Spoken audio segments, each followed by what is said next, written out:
आप सभी का पुनः एक बार लर्निंग अड्डा 21 में मैं हार्दिक स्वागत करता हूं। साथियों, मैं हूं संजय सिंह यादव। साथियों, आज की जो वीडियो ली गई है यह गणित के काम समय के टॉपिक से ली गई है और यहाँ पे जो है काम समय के अंतर्गत जो है बारी बारी से जब कोई व्यक्ति किसी कार्य को करते हैं तो कार्य को समाप्त करने में कितना समय लगेगा, इसी से रिलेटेड ये वीडियो है।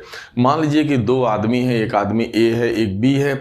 हो सकता है 3 आदमी वाला भी सवाल आता है, 2 आदमी वाला भी आता है। मान लीजिए 2 आदमी हैं, एक ए है और एक बी है और पहले जो है काम की शुरुआत ए करता है और एक दिन वो करता है, फिर अगला दिन जो है उसी कार्य को बी करता है। इस तरीके से बारी बारी से यदि वे कार्य को करते रहे तो उस कार्य को कंप्लीट करने में इस तरीके से कितना समय लगता है, यही आपसे साथियों पूछा जाता है। साथियों, यदि आप नए हैं, अभी तक आपने हमारे चैनल को सब्सक्राइब नहीं किया हुआ है तो साथियों कृपया करके चैनल को सब्सक्राइब कर लीजिएगा और आप वीडियो में अंत तक बने रहिएगा।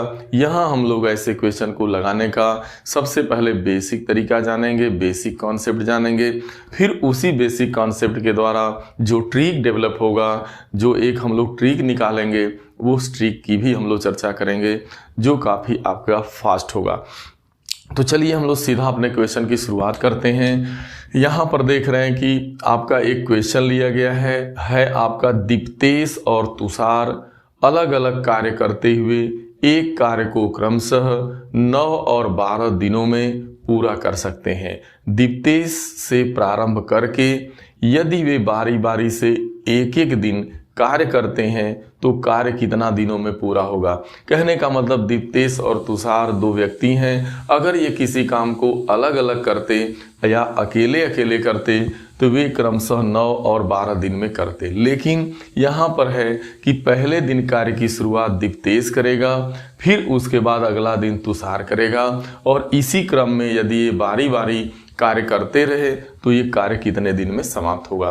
तो बस इसके लगाने का जो तरीका होता है, पहले देखिए यहाँ पर जो दीप्तेश है आपका, अब हम लोग दीप्तेश जो है कार्य को कितने दिन में कर रहा है, तो यदि यह अकेला करेगा तो आपका दे रहा है कि 9 दिन में। और यहाँ पे आपके हैं तुषार, और तुषार यदि कार्य को अकेला करेगा तो वो कितने दिन में करेगा, आपका दे रखा है 12 दिन। ठीक है, अब दरअसल हो क्या रहा है, जब ये बारी बारी से कार्य करेंगे, मान लीजिए पहला दिन आपका दीप्तेश किया, पहला दिन दीप्तेश किया और फिर अगला दिन यानी दूसरा दिन आपका देखा जाए तो तुषार किया, तो इस तरीके से दोनों का मिला करके एक दिन दीप्तेश का कार्य और एक दिन तुषार का कार्य मिल करके आपका एक राउंड बन जाता है, यानी एक चक्र का काम। यानी देखा जाए एक राउंड या एक चक्र यदि काम होगा, यानी जब दीप्तेश और तुषार एक एक दिन कर लेंगे तो इसका मतलब एक एक दिन किए तो कुल मिला के 2 दिन होगा, लेकिन काम का एक राउंड होगा, एक चक्र बनेगा। तो एक राउंड यानी एक चक्र, और एक चक्र में आएगा कितना देखा जाए तो 2 दिन। अगर एक चक्र काम हो गया तो 2 दिन उनके द्वारा लिया जाएगा। ठीक है, तो हम यहाँ पे क्या करते हैं कि पहले दोनों का एक एक दिन का काम निकालते हैं। तो भाई अगर दीप्तेश का एक दिन का काम निकालिएगा तो आपका 1/9 भाग काम करेगा, एक दिन करेगा तो 1/9 भाग करेगा। और तुषार एक दिन में कितना करेगा, 1/12 भाग काम करेगा। अब दोनों का एक एक दिन का आपने काम निकाल लिया। अब दोनों का जो है, अब यहाँ पे लिखना है आपको कि दोनों का एक एक दिन यानी बारी बारी से, यानी दोनों का एक राउंड लिख लीजिए। एक राउंड यानी एक चक्र, एक राउंड यानी एक चक्र, या जिसे कहेंगे आप 2 दिन, यानी दोनों का 2 दिन का मिल करके काम, दोनों का 2 दिन का मिल कर कार्य। यानी अगर यदि दोनों ने जो है एक एक दिन कर लिया तो आखिरकार वो कितना काम कर चुके होंगे।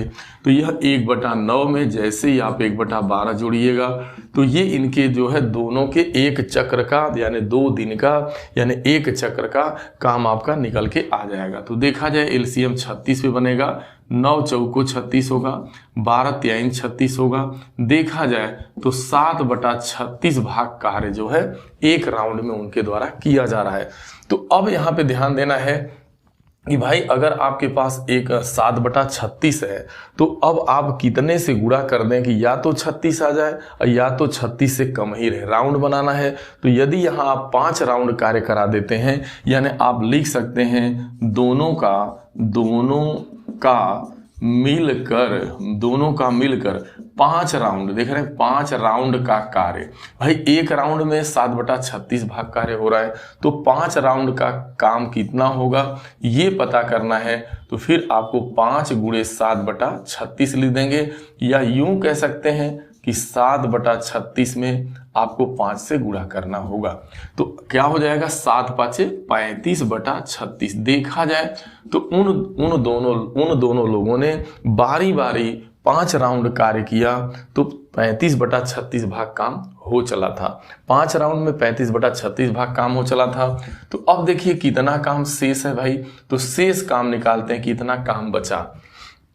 5 राउंड होने के बाद अब तो जैसे ही एक में से पूरे काम में से 35/36 घटाइएगा, तो आपका 1/36 भाग काम ही मात्र अब शेष बचा है, यानी इतना। यहाँ पे ऑलरेडी मौखिक भी कर सकते थे। 35/36 भाग काम हो गया, इसका मतलब 1/36 भाग काम बाकी है, शेष है। अब शेष काम जब निकल गया, तो अब इस काम को करने के लिए किसकी बारी होगी, ये पहला व्यक्ति आएगा दीप्तेश। और दीप्तेश के जो है अकेले काम को कंप्लीट करने की क्षमता 9 दिन की है। तो आप लिखेंगे 1/36 भाग जो है कार्य जो है आपका जो दीप्तेश है वो दीप्तेश करेगा।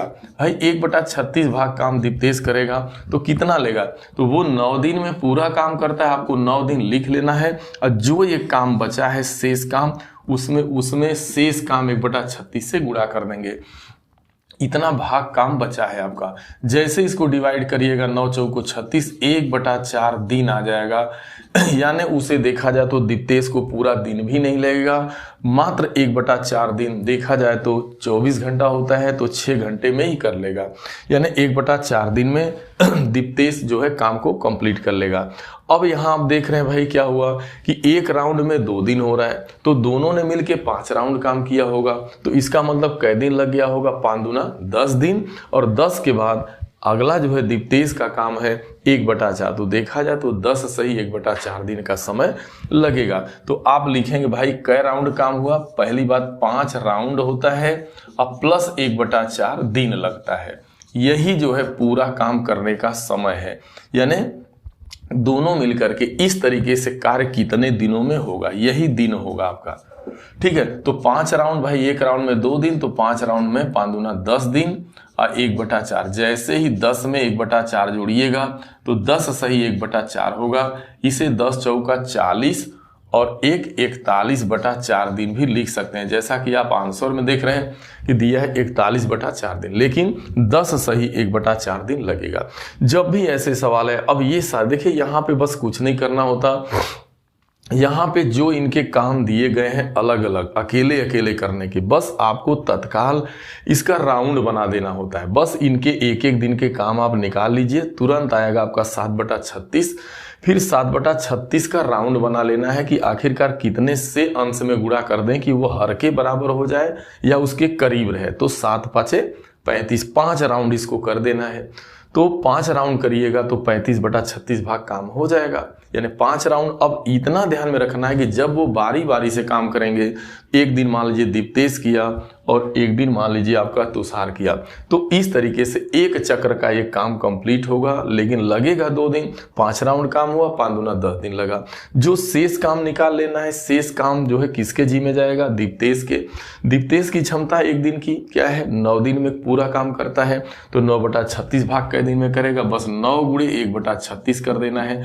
9/36 यानी 9 × 4 = 36, 1/4 दिन। 10 दिन वो, 1/4 दिन वो। उत्तर हो गया 10 से 1/4 दिन। अब इसी पे आपको ट्रिक बनाना है, तो ट्रिक भी इसी से बनेगा। क्या करना है, बस आपको एक राउंड का काम निकालना होगा, एक चक्र का। बस यहाँ लिखना है 1 राउंड का काम। 1 राउंड में कितना काम होगा भाई, बस 1/9 और 1/36 लिख देना है। एलसीएम आपको 36 पे बनाना है, 9 × 4 = 36 हो जाएगा। अरे सॉरी यहाँ पे 12 था, 1/12। ठीक है, 1/9 धन 1/12, 36 पे एलसीएम बनेगा। 12 3 36 हो गया। अब देख रहे हैं 7 बटा आपका 36 आ गया। फिर यहाँ पे राउंड बना लेना है, किससे करेंगे गुणा? 5 से, यानी यहाँ पे देख रहे हैं कि आपका 5 राउंड बन गया। अब आ कितना गया? 35 बटा 36 आ गया। जब 35 बटा 36 आ गया तो शेष कितना बचा भाई? शेष बचा आपका 1 बटा 36। और यह कौन काम मतलब किसके जी में जाएगा? ये जाएगा दीप्तेश के जी में। कै दिन में कर रहा है दीप्तेश अकेले? 9 दिन। बस 9 से गुणा कर देना है, तो 9 चौको 36 आ गया 1 बटा 4 दिन। तो ये 5 राउंड है, तो 5 राउंड का मतलब 10 दिन, 10 से 1 बटा 4 दिन, यानी इसे कह सकते हैं 41 बटा 4 दिन। यही आपका आंसर हो जाएगा। तो यही इसका ट्रिक भी बनता है, बहुत फास्ट है। आपको राउंड बनाना है, फिर राउंड बना के अंश और हर के हिसाब से अंश को करना होता है, या तो बराबर हो जाए, हो सकता है कि ये बराबरी कर देता, या इससे कम रखना है। जो शेष काम बचेगा वो किसके जी में जाएगा? पहले वाले व्यक्ति जिसने काम की शुरुआत की है। अगर उसके द्वारा भी शेष काम कंप्लीट हो जाता, उसके करने के बाद भी, किसी सवाल में आप देखेंगे कि इसके पहले वाले के काम करने के बाद भी दूसरे वाले के पास काम जा रहा है, तो फिर उसके बाद जो काम शेष बचेगा उसके करने के बाद पुनः काम शेष निकालेंगे, फिर वो अगला जो है सेकंड वाले के पास काम हो जाएगा। लेकिन सेकंड वाले तक जाते जाते खत्म हो जाएगा हर हाल में, क्योंकि अगर राउंड बन जाएगा तो ऑलरेडी इसी जगह समाप्त हो जाएगा। अगर राउंड नहीं बना, शेष बचा, तो फिर पहले वाले के पास जाएगा, पहले के करने के बाद भी शेष बचा तो दूसरे के पास जाएगा। तो साथियों, ये रहा आपका क्वेश्चन। ये बहुत ज़्यादा महत्वपूर्ण होता है, बहुत ज़्यादा परीक्षाओं में आपसे ये इस टाइप का क्वेश्चन पूछा भी जाता है, चाहे एग्जाम आपका कोई भी हो। साथियों, यदि ये वीडियो आपको अच्छा लगा हो तो इसे शेयर जरूर करिएगा, अपना कमेंट दीजिएगा, और जो है अपना कमेंट जरूर करिएगा, क्योंकि आपका कमेंट ही जो है हमारे वीडियो बनाने के लिए हमें प्रेरित करता है। साथियों, आप सभी को बहुत बहुत धन्यवाद। मिलते हैं अगली वीडियो में। Thank you so much.